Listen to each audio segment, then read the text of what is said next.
La Rochefoucauld says we all have the strength enough to endure the misfortune of others. The story begins with a young girl sitting in fear. Tears fill her eyes, and her breathing becomes fast and uneven. Heavy shackles lock around her feet. Deep scratches cover her body, and blood flows from her wounded legs. Pain and regret overwhelm her. She feels trapped and helpless. She wonders why cruel traps block her path and why she is not allowed to escape. She looks toward the sea and realizes she has already come very far. Her shelter stands right in front of her, so close that it feels reachable. At that moment, a tall and muscular man appears behind her. He wears a tie and grips a large cleaver in his hand. Fear takes over her body. She suddenly turns back and notices the man wearing a pig mask. The beast stares at her without emotion. Terror tightens her chest, and her body freezes. The monster keeps watching her. Without warning, he swings the cleaver toward her. In panic, she screams and raises her hands to protect herself. The sharp blade slices through her fingers. Tears fall from her eyes as she watches her fingers separate from her hand. Her fear grows stronger. Loud screams escape her mouth as she realizes death now stands in front of her. The beast grabs her thin wrists with his massive hands. He lifts her into the air while she screams in pain. He brings his face close to hers and locks eyes with her. She cries and begs for mercy. She promises obedience and pleads to be set free. The monster shows no pity. He opens his wide mouth and bites into her wounded hand. He chews her flesh slowly. Her body hangs between life and death. Pain forces her to scream non-stop. The sound of bones and flesh fills the air as the beast continues chewing. After a moment, he stops. He raises the cleaver high and strikes her head with full force. The blade cuts through her skull and reaches her neck. Even then, he continues eating her flesh. Her body falls to the ground, but the monster keeps chewing as if the act brings him pleasure. Her lifeless body is asking for sympathy. Soon after, the sound of a fast-moving boat cuts through the silence. The pig-masked man-killer turns around and sees a large yacht approaching. A young boy wearing a hoodie stands on the deck.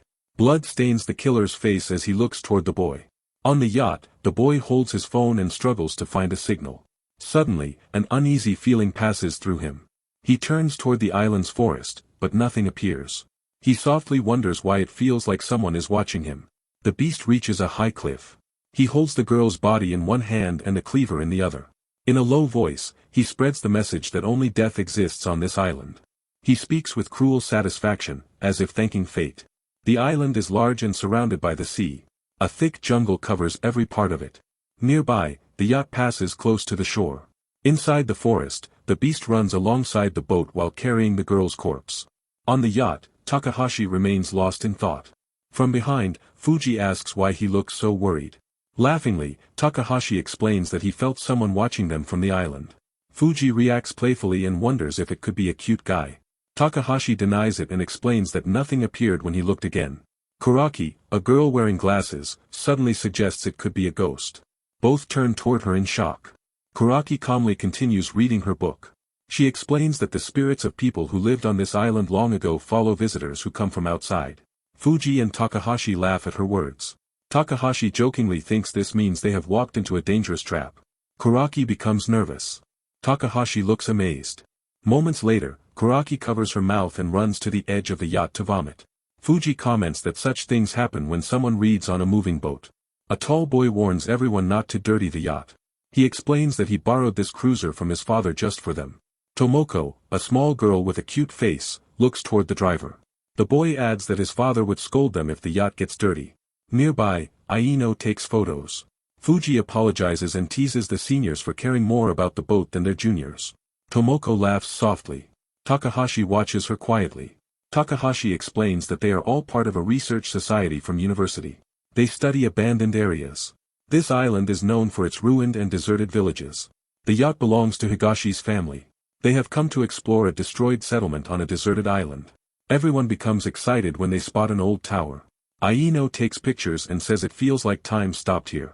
He asks Higashi if they can go onto the island. Higashi refuses and explains that the area is too old and dangerous. Hidden obstacles under the sea could damage the yacht. Aino begs with folded hands, but Higashi stays firm. Fuji helps Kuraki as she recovers from nausea. She suggests medicine might help. Takahashi grows tired and says he wants to go home. He feels no interest in any of this. Ino continues requesting Higashi but he denies. Suddenly, Tomoko grabs Higashi's arm. Takahashi oddly glares at her. In the very next moment, she claims there are pigs on the other side. Aino reacts with shock. Higashi questions her words. Aino assumes she is mistaken and asks her to apologize. Takahashi begins shaking. Tomoko insists she is not joking and points again. Everyone looks in that direction. On a hill, pigs graze peacefully. As the yacht moves closer, many more pigs appear and they all get surprised. Higashi assumes they escaped from a farm and adapted to the wild. Aino finds it strange that so many pigs exist here. Takahashi also wonders why they are on this island. Aino suggests pig breeding, but Higashi dismisses the idea because the island is completely abandoned. Aino opens his bag and regrets not researching before coming. Takahashi asks for the island's name. Aino pulls out a large smart device called the 202HT. He explains that it can capture signals anywhere. The device identifies the island as Kikuchijima. Suddenly, Aino freezes. Higashi looks confused. The device shows no data about the island. It does not appear on any map. This means the island officially does not exist. Tomoko admits she feels scared. Higashi asks everyone to stop unsettling him. Fuji questions what is happening, since the island was known to be deserted. Kuraki reminds them of the shadows she warned about. Fuji tells her to stay quiet. Takahashi feels irritated by the chaos. Moments later, smoke rises from the island. Takahashi notices it and shouts in panic. Fire burns on the shore, and a man sits behind the smoke. Everyone feels shocked to see someone living on this island. The man is the same killer from before. He sits with his head lowered behind the smoke. Fuji notices he wears a suit and assumes he survived some accident. Higashi decides to take action. He hands control of the yacht to the others, removes his shirt, and dives into the sea. No one manages to stop him. They shout from behind, but Higashi ignores them and swims fast toward the shore. Kuraki and Fuji feel impressed. Tomoko blushes. Takahashi notices her reaction and stays silent. He feels exhausted with their deeds. Higashi reaches the shore and walks toward the smoke. The group feels relieved, but Takahashi remains uneasy. Higashi stretches out his hand to check on the man. In the next moment, fear freezes his eyes wide open. A giant figure stands before him. The pig-masked man monster holds a massive hammer. Higashi realizes the danger too late. On the yacht, everyone stares in shock at the creature's size. Fuji assumes the man might be a foreigner wearing something on his head. The monster lifts the hammer high. Everyone gets stunned. With brutal force, he strikes Higashi's head. Panic erupts on the yacht. The beast attacks again and again. Higashi continues screaming while blood spreads across the ground. From the yacht, the others freeze in terror. They watch everything from a distance, unable to move or help. Their minds fail to understand what is happening. Higashi begs for his life, but the pig-masked man keeps striking his face with the hammer. Kuraki feels sick and starts vomiting. Aino trembles in fear. Fuji tries to calm Kuraki, but fear overwhelms her. Aino loses control and wets himself while standing there in shock. Takahashi feels fear, yet a strange smile appears on his face as he watches Higashi being beaten. Tomoko notices this and reacts in anger. She cannot understand why he is smiling at such a moment. She demands to know if this looks like a joke to him. She screams that instead of smiling, he should go and help. She challenges him to prove his courage by swimming to save Higashi. Takahashi looks at her and questions why he should risk his life for Higashi. Tears fill Tomoko's eyes. Fuji points out that Takahashi would never do that because Higashi is his love rival. Tomoko adds that Takahashi has feelings for her. Takahashi freezes in shock and quickly denies it. Tomoko stares at him with anger and calls him a terrible person. Takahashi flinches. Tomoko announces that she is going by herself. Takahashi tries to stop her, but she jumps into the water and starts swimming toward the island. Takahashi stands stunned. Fuji shouts at him and asks if he will let Tomoko die. She orders him to go after her. Takahashi questions why Fuji says such things at a moment like this. Fuji angrily reveals that everyone knows Takahashi always watches Tomoko and never looks at other girls. She forces him to jump into the water and save her. Takahashi looks around in panic. He notices that Aino has also lost control from fear and admits he cannot leave the steering wheel. Fuji yells again, demanding Takahashi hurry. This time, both Fuji and Kuraki scream at him to move. Both girls are becoming hysterical. Under pressure, Takahashi finally jumps into the sea. Takahashi swims toward the shore, driven by panic rather than courage. Fuji notices the phone and thinks about calling the police. Takahashi curses his fate in his mind. He wonders why he must save someone who likes the same girl as him. As these thoughts cloud his mind, his breathing grows heavy. Water fills his lungs, and his body sinks downward. He reaches the sea floor and notices strange biomedical waste scattered below. Seeing the metal containers shocks him. He wonders what truly happened here on the Earth.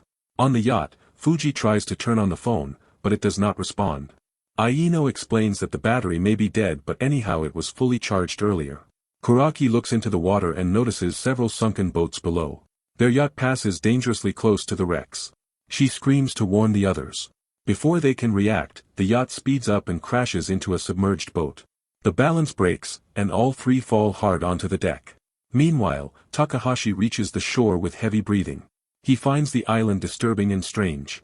The image of biomedical waste remains stuck in his mind. He wonders if this place is an illegal dumping ground. He steadies himself and moves toward Tomoko. Tomoko stands nearby, shaken and silent. Takahashi checks if she is safe and asks about Higashi. Tomoko explains that when she arrived, both Higashi and the masked man had already disappeared. They look toward the smoke. Tomoko believes the man took Higashi away and left only fire behind. The smoke rises thick and fast. When Tomoko sees the flames clearly, she drops to the ground in shock. Takahashi stares at the fire and senses something strange within it. He steps closer and smells something terrible. He covers his nose. Suddenly, he sees a burning human body inside the fire. The body still burns. As he moves closer and slightly looks carefully, he stumbles back in horror. The realization hits him hard. He believes the masked man killed someone here. He trembles and assumes Higashi witnessed it and was killed next. After a moment, Takahashi decides they must escape immediately. He rushes toward Tomoko, lifts her weak body, and urges her to return to the boat. Tomoko weakly asks about Higashi. Takahashi refuses to think about it now. He reminds her of the burned body. This is not something they should get involved in, and insists they must leave and call the police. Fear overwhelms Takahashi. In the next moment, he freezes when he sees their yacht overturned and sinking. Fate turns cruel against them. He gets stunned for a while. Nearby, the others struggle desperately to survive. They scream that the boat is sinking and they are trapped on the island. Takahashi stands there in shock. He realizes they are now stranded on this island with the murderer. From the shadows of the trees, someone watches them silently. The pig-masked man stands nearby another chubby person whose face remains hidden. He carries the Higashi body over his shoulder. Noticing the group, he feels pleased. He asks the other guy if he did well. The unseen man praises calmly and calls him a good boy. On the other side, Aino freezes in fear and his eyes wide open. Fuji and Tomoko fall into the same terrified state. Takahashi and Tomoko stare at the body burning in the fire. Smoke rises as flesh continues to burn. Shock and fear trap everyone in silence. They stand before a burning corpse and cannot process what they are seeing. They are trapped on this island with a murderer. Panic spreads as they begin discussing what to do next. Aino believes the safest option is to stay in one place and wait for a boat. Fuji reacts angrily and refuses to remain beside a dead body. Aino admits he also wants to leave, but sees no better choice. Fuji reminds them that the killer is still hiding somewhere in the forest. Aino repeats that waiting is the safest option. Kuraki speaks softly and shares a darker thought. She believes no rescue boat will come. She explains that she saw many sunken boats around the island. No one would risk coming here. Her words shock Aino and Fuji. She adds that it feels like those boats were sunk on purpose. In simple terms, she believes this island is a trap. Fear spreads across their faces. Kuraki begins crying and says that everyone who comes to this island gets killed, and now they are here too. Aino and Fuji tell her to stop talking. Takahashi closes his eyes and thinks deeply. He realizes there is no doubt they are in the worst possible situation. If they are not killed, dehydration may still take their lives. He believes they must leave the shore as soon as possible. Suddenly, someone gently pulls his shirt from behind. He turns and sees Tomoko. Calmly, she asks when they are going to search for Higashi. Takahashi looks into her eyes. Tomoko urges him to hurry. She fears that the man may have already killed Higashi, and she insists they must save him quickly. Behind them, Aino shouts that if his smartphone was not broken, he might have been able to do something. Fuji and Aino begin arguing over the phone. Takahashi listens and tells them to let it go. Suddenly he remembers they saw a village near the island earlier. He suggests there may be a radio there. The others turn toward him. Aino agrees and says it is a good option. He believes the radio line may still be active. Fuji adds that there could even be a boat they can use to escape. Takahashi urges them to move toward the village. Kuraki hesitates and reminds them they must cross the forest to reach it. She warns them not to forget that the killer is hiding in that forest. Silence falls over the group. Takahashi looks at Kuraki and questions why she brings this up at such a moment. He then remembers the biomedical waste he saw underwater. He calls out and tells them that this may be disturbing, but there is no other option. He explains that he saw biomedical waste here. From behind, Tomoko speaks firmly and tells everyone to leave immediately. Takahashi looks at her with surprise. Tomoko urges them to hurry toward the village. She warns that if night falls, complete darkness will cover the island and they could be attacked at any moment. She explains that there are 4 of them now, while the killer is alone. That may be the only reason he has not attacked yet. She raises her voice and demands they move. The others look at her silently. Kuraki agrees that Tomoko is right. Fuji asks what they should do. Aino agrees and says once darkness arrives, they will never reach the village. He insists they must leave now. Takahashi watches their reactions and realizes they have finally accepted the plan. He silently thanks Tomoko. When he turns back, he sees that Tomoko has already walked far ahead. She moves forward alone. Takahashi thinks she is only focused on Higashi right now. He calls out to her and asks her to slow down, but she keeps walking. He finally catches up from behind. All 4 tie leaves around their legs and move through the forest. Aino asks if they are walking in the right direction. Kuraki answers calmly that they just need to move straight ahead. She explains that the island is small, and they will soon reach the other side. Mosquitoes begin attacking them. Fuji complains and asks someone to do something. Aino dismisses it and says they are just mosquitoes. Moments later, he freezes when he feels something crawling on his skin. He looks down and sees a leech sucking blood from his arm. Shock takes over. He realizes these are not mosquitoes but leeches. He notices them crawling up his neck as well. The others panic when they see leeches on themselves. Leeches cling to Takahashi's legs, Fuji's arms, and Kuraki's stomach. They struggle to remove them. Tomoko pulls one off her elbow and tells everyone to throw them away and keep moving. Suddenly, Tomoko freezes. Takahashi notices she has stopped completely. He rushes to her side and speaks with relief, thinking they finally exited the forest. In the next moment, both of them freeze in horror. Before them lie large cross sleeves covered with old corpses. Crows are circling above them. The scene resembles no less than a demonic graveyard. Nails are hammered in their feet. One woman's body has only strands of hair left. Her flesh is gone, leaving only bones. Takahashi panics and screams. Everyone reacts in terror. They cannot believe they have reached the village. The sight feels like the end of the world. None of them understand what is happening. Aino steps closer and carefully examines the bodies. He notices that each corpse lies on a sleeve with a name written above it. One reads Santa Maria. He adjusts his glasses and tries to read others. One says Lusa. The second one says Jonas and the other says Marco. Their flesh is badly demolished. He recognizes the names and explains that they appear in the Bible. He notices that all the bodies wear rosaries. His words shock the others. He explains that he once read about this on an online forum. During the Edo era, there was a hidden Christian group that came to this island long ago. Hearing this, fear spreads across their faces. Aino explains that during the Tokugawa period, Christianity was illegal in Japan. The government heavily pressured believers.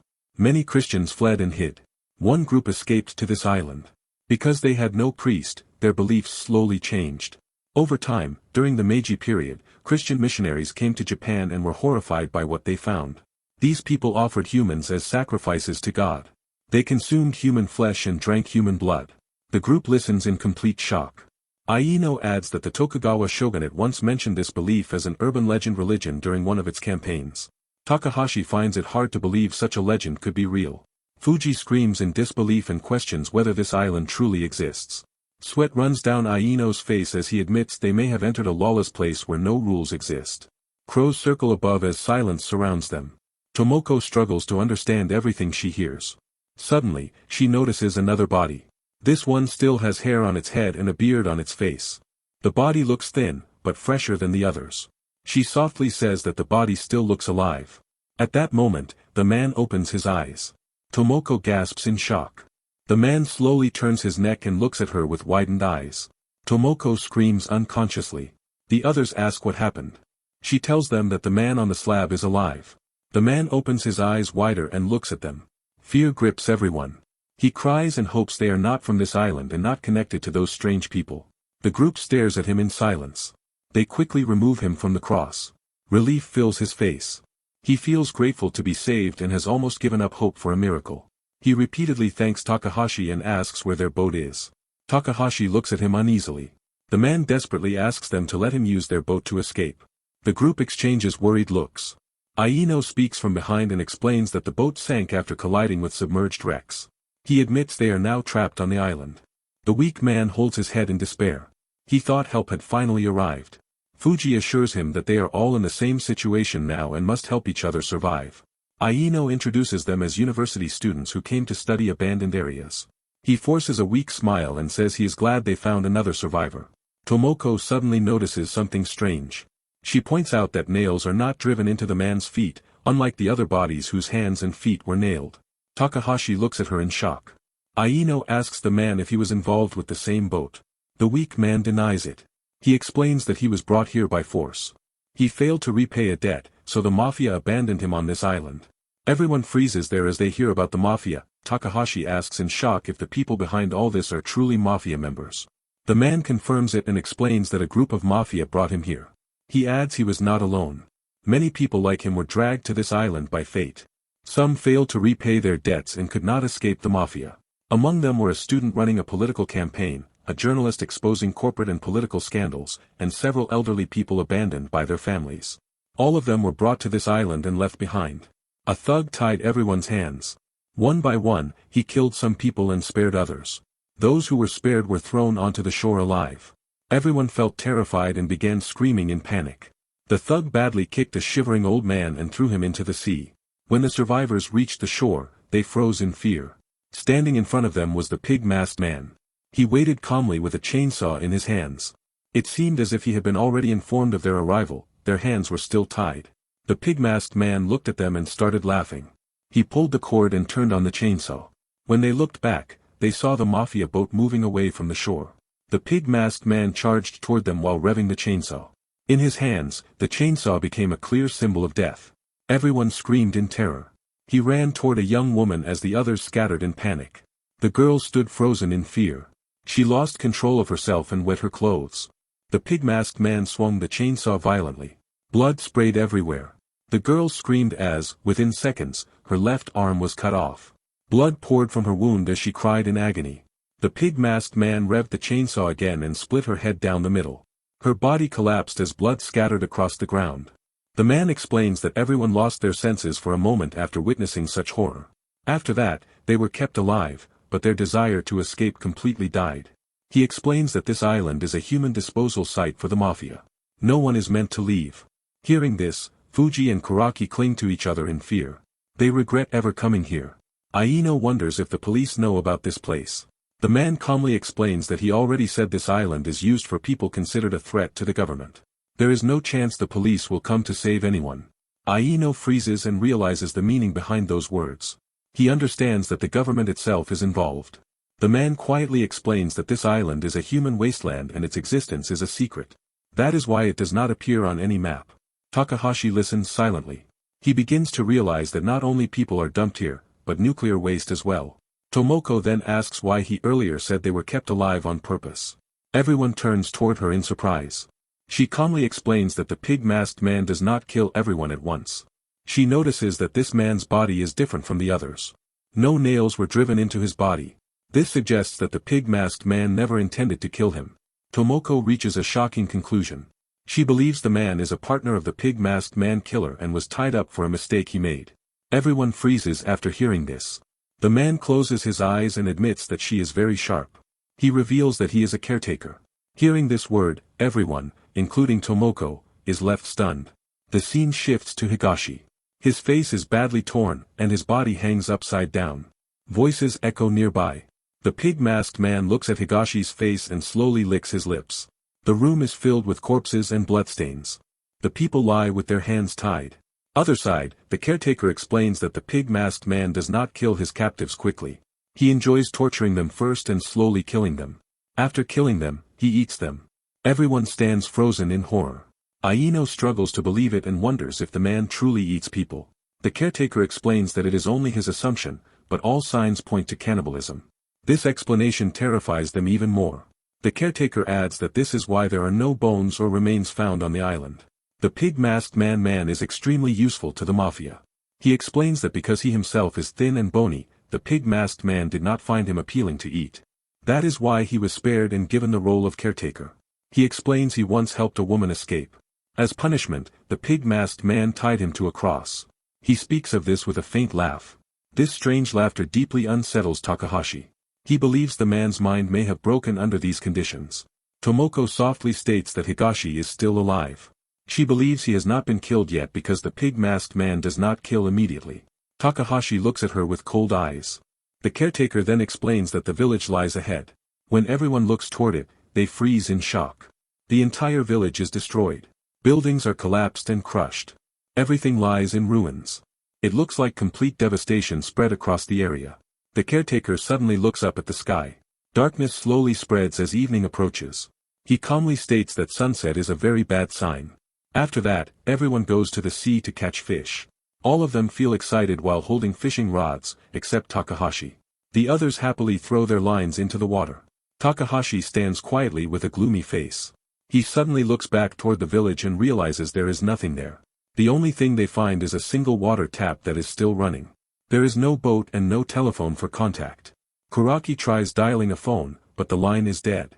Moments later, Fuji steps on a piece of glass. Pain strikes her foot, and she starts limping badly. Takahashi drinks water from the tap. Both girls grow restless. One is starving, and the other cannot walk properly. They both feel tired of this place. Takahashi looks toward Tomoko. Tomoko keeps calling out for Higashi, wondering where he is. Takahashi thinks that everyone here only wants to follow their own wishes. He then notices the weak man sitting on top of some rubble. The man slowly shows his teeth, almost like a smile. Takahashi wonders if the man is laughing. He feels the man looks mentally unstable. Suddenly, Aino calls out from behind and tells everyone that he found some tools. He explains that they can use them for defense. He shows a machete, some matches to make fire, and fishing equipment. These tools can help them survive by catching fish. Both girls rush toward Aino, praising him for doing a good job. Seeing the fishing rods, Aino and the two girls grow quietly happy. Takahashi feels disturbed. He wonders if they really plan to eat fish from this sea, even though the water seems contaminated. Takahashi stands still while the others cast their lines and wait.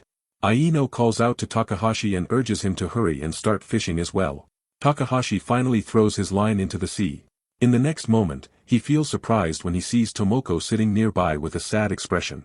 Tomoko looks back at him with cold eyes.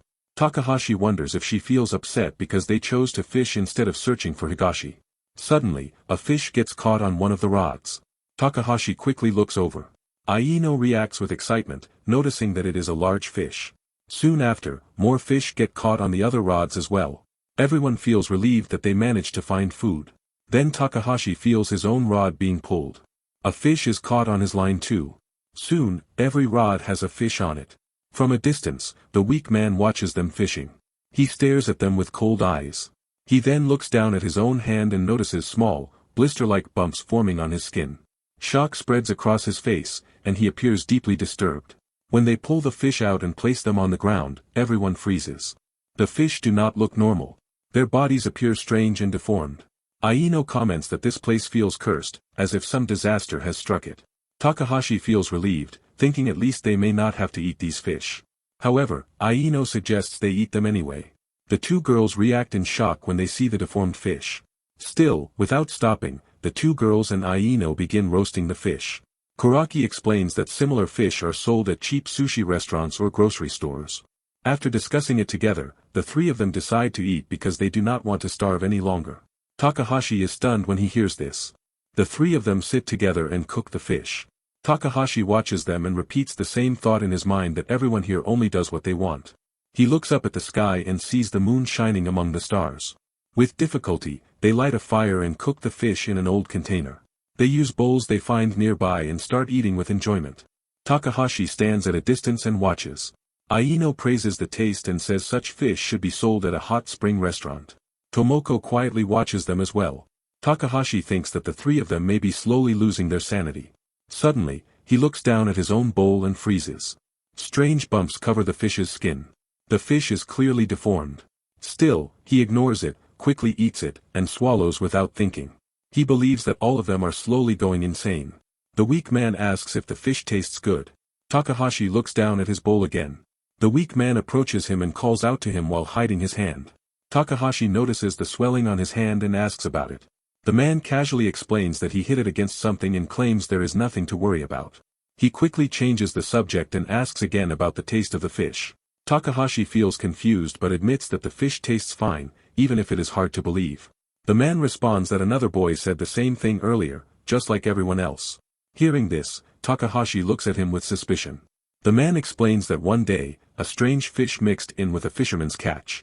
Slowly, more fish like it began appearing. Meanwhile, the other three continue eating happily. The man adds that at first, people stopped fishing and began raising pigs instead. However, the pigs never grew large enough to eat. Eventually, they had no choice but to return to eating fish. Over time, people started falling sick. They realized the fish was poisonous. Takahashi feels shocked as he listens. The man explains that slowly, everyone began to die. He then adds that some people survived. Instead of dying, they became something else. They became superhuman. Takahashi's eyes widened in disbelief. In the next moment, as he sees strange bubbles forming all over the man's body, the man claims that everything happening is the work of the gods. He believes he is one of the chosen ones. He starts laughing loudly and urges others to worship the gods. For a moment, Takahashi feels frozen. The others also turn toward the man in shock. Everyone stands still, unable to understand what is happening. The man sits on the ground as more strange bumps spread across his body. Ainu questions what is happening to him. Takahashi admits that he has no idea and that it started suddenly. Aino steps forward and tries to check on the man. At that moment, the man lifts his head and locks eyes with Aino. His body rapidly changes. Muscles form across his frame. His weak body transforms into a muscular one. The man suddenly grabs Aino's nose and squeezes it with brutal force. Aino struggles to escape, but the man pulls harder. With terrifying strength, he rips Aino's nose clean off. Aino screams in agony and collapses to the ground, crying in unbearable pain. Takahashi struggles to steady himself. He watches in horror as the man now stands fully muscular, holding Aino's nose in his hand. The man claims he does not need any weapons. He believes the power inside him comes from God, and he cannot control it. Fear overwhelms Takahashi as he stares at the severed nose. Everyone stands frozen in disbelief as they notice another man standing behind him. This is the pig-masked man holding a chainsaw. He turns it on and calls out his father to begin eagerly. Hearing this, everyone screams in terror.